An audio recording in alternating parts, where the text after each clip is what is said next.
I don't even really play video games on myself. So when students ask me about those things, I'm just like they're talking another language. Uh, it's interesting, but I just don't have an interest enough to do it or want to do it. Or I just want to work down in my studio for my own stuff. So Definitely. yeah, today we're going to talk about drawing ideal proportions of the human head. And so first I want to talk about just what proportions mean. I hear students all the time use that word. And even some of you were like saying, oh, I'm not good with proportions when we were talking about the still lives and things like that earlier in the semester. And some of you, whenever you did your big self-portrait class, you were like, well, it kind of looks like me, but not really. You know, I don't know what I did wrong. And so all that has to do with proportions. And there's three words that, if you learn what they mean, they all have to do with size, that they'll help you. Those are format, scale, and proportion. And it's easy to know the difference between them by the letter that they start with. So format has to do with how big the actual piece of art is in real life. And so it's kind of rare, especially in today's world when we're quarantined in our homes, to see actual artwork in person where you see the actual size of it. And so that's what format is. And so I usually remember that one because format starts with an F and so does the word frame. So if you were to see the frame, you would have to kind of see it in person. The second word, scale. Scale has to do with the overall size of the object compared to something else that's different.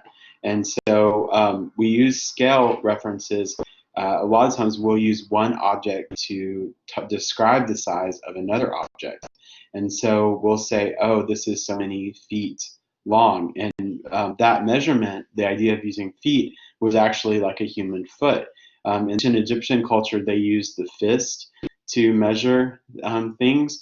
In Japan, I know there's like these mats that are used to determine like the size of architecture. So like there's a lot of different cultures and throughout history, certain objects have been used to measure other objects.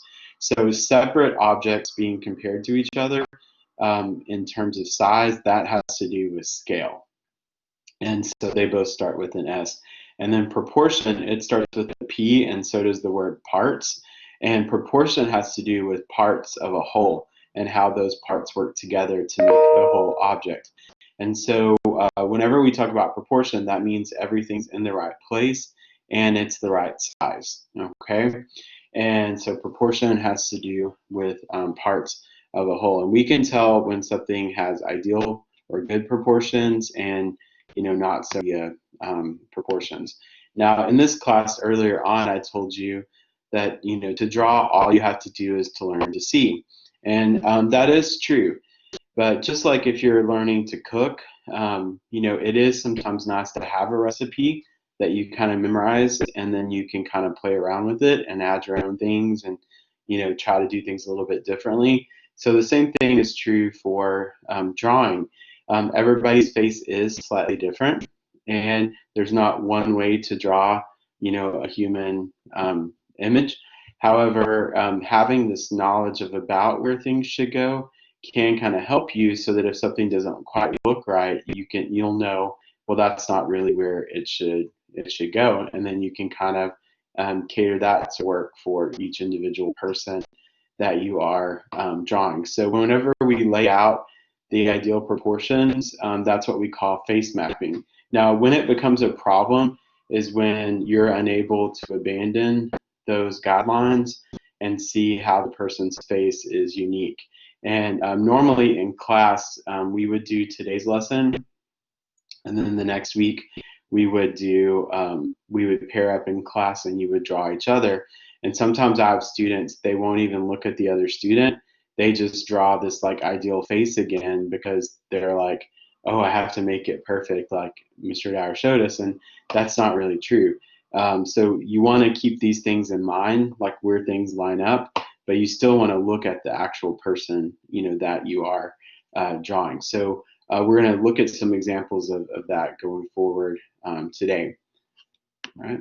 And so here it shows by memorizing these things and using them as a guide, they'll help make your artwork look more realistic. And then it says, with more practice, you'll be the next Da Vinci. We'll see. We'll see about that. All right. Here I threw this in because I thought it was kind of funny, and it reminded me of some of your drawings of your self-portraits. These are both drawings of Winston Churchill, and you can see that they both look really good, but one kind of looks like him and one doesn't. And it's just because this one has a little bit longer of a nose.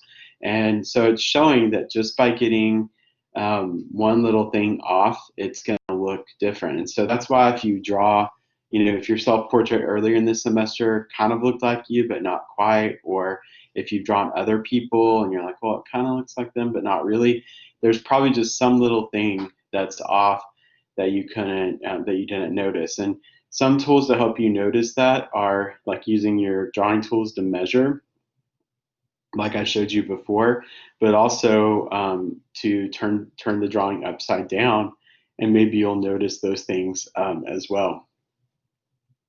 Now, whenever you're drawing each person, yeah, it's good to kind of keep these ideal proportions in mind, but then you also need to notice, like, is this person, do they have more softer features, more rounded features? Is their face more angular? And you have to kind of apply those things to the portrait. One thing that you want to avoid is trying to draw everybody the same way, because they're going to end up looking all alike. And what happens, probably 9 times out of 10 with most people when they're drawing someone else, they project their own proportions onto that person's face. And that's because we see our own reflections more in the mirror than anyone else. And so we tend to draw other people and make them look like ourselves. And it's really funny in the drawing one classes and drawing two, like there's been times that I had students pair up and draw each other, and their drawing looked like if they had a child together. Like it kind of looked like both people. So it's kind of funny. So you may notice that if you are drawing someone else, it may kind of slightly look like you, just because you are used to seeing your own face, and that's what you kind of make it look like. So just be aware of that, and that maybe will help you avoid doing that. So we're going to first talk about drawing people from the front view and how those things line up. First, our eyes are in the center of our head. I don't have a skeleton at home. That should probably make you feel better about me, is that I don't have skeletons at home. But at the school, we do have that skeleton in the classroom. And so normally I pull the skeleton out and kind of show these measurements and how they are, true. So you'll just have to look in the mirror, I guess, to see that, unless you have a skeleton at home. And if you do, I don't need to know why.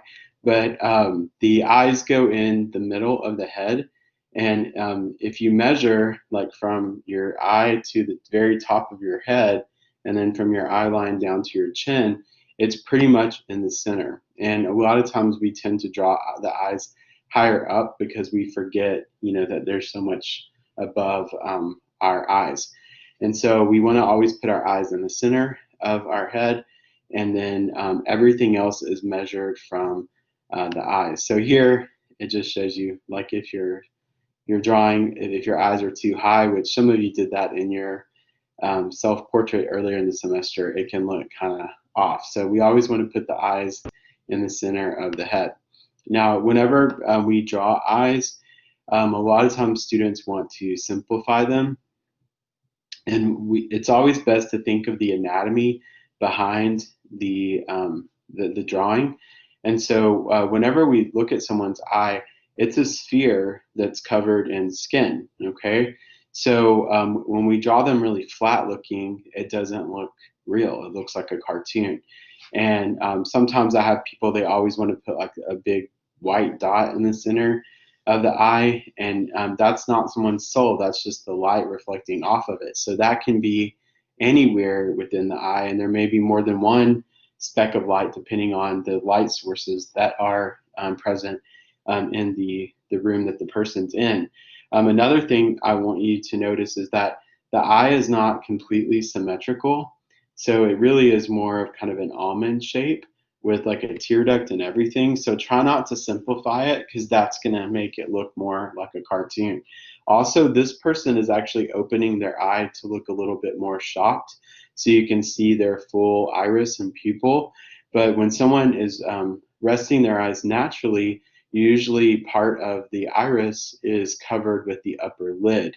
And so whenever some of you were doing your self-portraits earlier in the semester, you were drawing the eyes like with the full circle in it, and I was having a lot of you draw over that because it makes it look like you're shocked. And I call it like Katy Perry eyes because she always kind of looks, her eyes are always really open. Some people, we're all beautiful in our own unique way, so it may vary from person to person and the size of the irises of the people. Fun fact about our eyes is that they never grow. Like our eyeballs are the size they are when we're born, and then that's why babies always look like they have such big eyes, because their head just keeps getting bigger and their eyes look like they're getting smaller. And so our eyes stay the same size.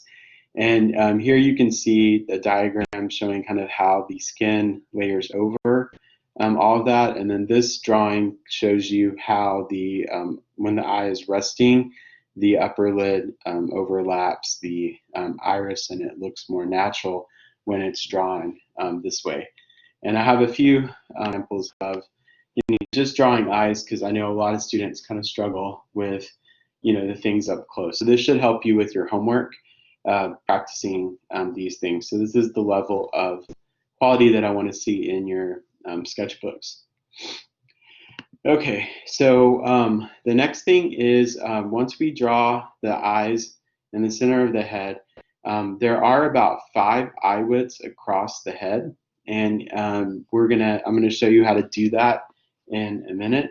And that's where some people they don't get that spacing quite right, and that can make things look a little off. And then from there, usually most people, the width of their base of their nose is the same as the width between their eyes, and that does vary from person to person. I think the nose and then the distance between the mouth and the nose, that's what I see vary the most from person to person.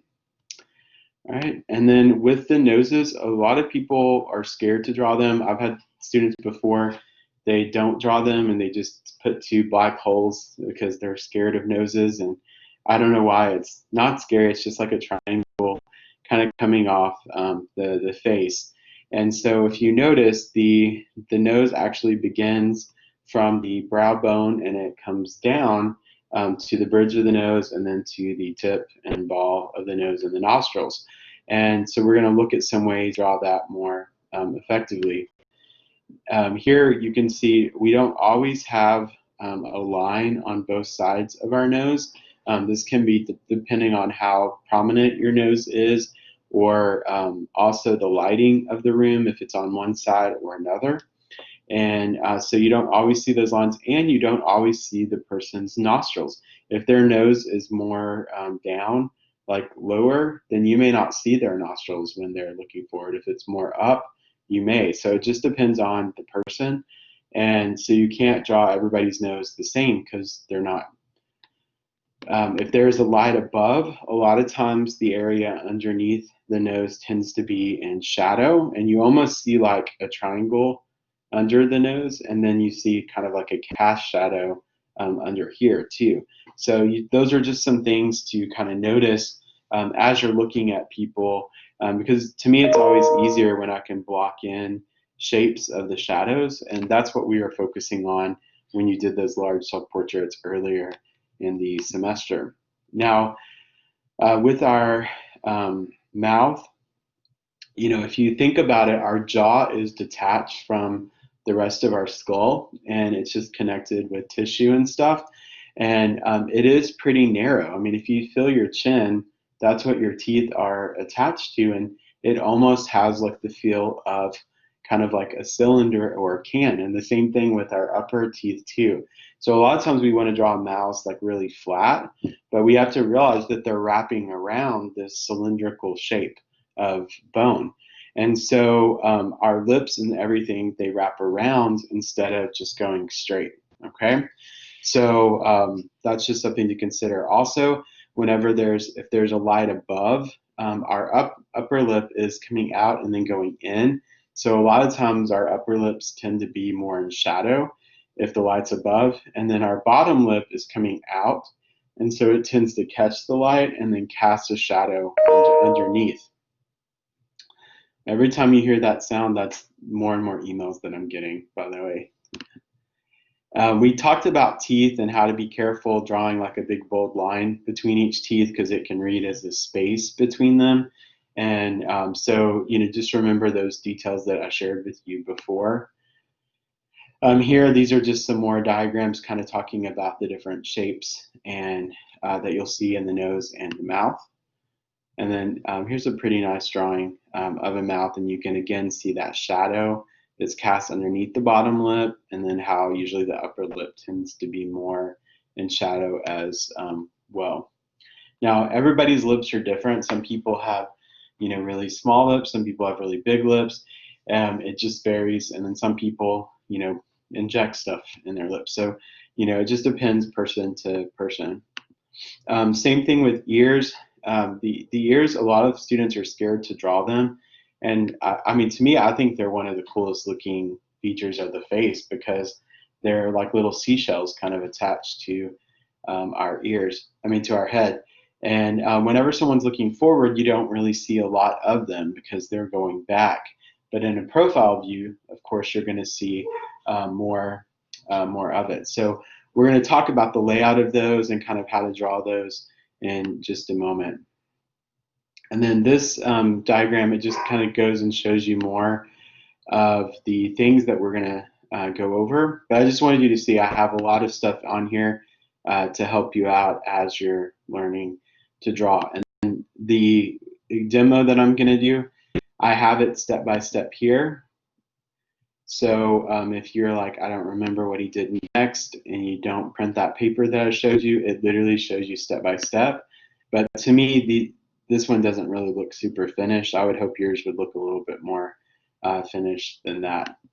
Now that brings us to the profile view, and that means like when someone's looking to one side. And if you've ever studied like ancient Egyptian art, you probably noticed that they almost always draw people from the profile view and not the frontal view, but then they draw the eyes from the front view. And the reason is because they believe that the person was more recognizable from the side view, and their eyes were more recognizable from the front view, so they combined those two together. And we don't want to do that because we want to try to make it look as natural as possible, but that's why they did that. And so here you can see nothing moves. Everything we talked about stays in the same place, okay? And so whenever we have like an almond shape eye and circles as like our iris and pupil, whenever that turns to the side, you're going to see those turn into ellipses and cones. And it's going to look a little bit different, okay? So I'll show you a step-by-step of how to do that in a moment. Now, if you're in drawing 2 and you've already done the frontal and the profile view, you can try a 3/4 view and maybe a foreshortened view of someone like looking down or looking up, or maybe something a little bit more challenging. So a 3/4 view means when someone is turning slightly one side, so their face is not symmetrical anymore, and you see both eyes, but it's not the same on both sides. So it can be a little bit more challenging. To me, it's actually my favorite view to draw because it's more interesting, I think. And so here, this just kind of shows different positions. And so this is what I was saying. If you wanted to, in drawing 2, to make it a little more challenging, you may try one of these other kind of more complex views. So I have some step-by-steps here. For drawing 1, you guys don't need to know about this, but unless you just want to challenge yourself.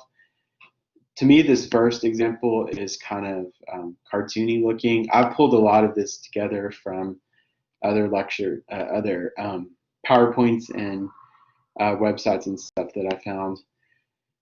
But see, it turns out looking somewhat human. They just didn't. I don't think they added enough to the back of the head to make it look, human. And the eyes to me look a little large. But this one is much more realistic looking. So you can see the step-by-steps of them drawing this person, and then it looks more finished. Now, sometimes students, they ask, can I add expressions and different things to these ideal drawings? And you can, but I do want it to look human, and I want it to look realistic and not like a cartoon. So part of the way to deal with expressions, a lot of times students will want to just draw like a smiley face or like change the mouth. But whenever we make expressions with our face, all those muscles move. And so sometimes it's more of our eyes than anything else that kind of share our expression or our personality. And so you want to know how those things all work together. And so I have some slides here to kind of help with that. Another thing, we talked about this kind of already, is like the texture of people's hair. Not everyone's hair looks the same, so try not to draw it the same way. And think of different ways you can kind of shade the whole shape and then add in that texture like we talked about. And then here it kind of shows the different expressions with eyes and mouths and everything and how it all moves around. And then here, this little example of this character, you can see just by looking at the eyes the different expressions, and then when you see those along with the mouth, it helps even more. So it's really important to realize it's not just the mouth, that the whole face kind of moves as we make different expressions. When we smile, our nose widens out. The only time it doesn't is if people have had surgery or injections and stuff that kind of freeze part of their faces. So that is the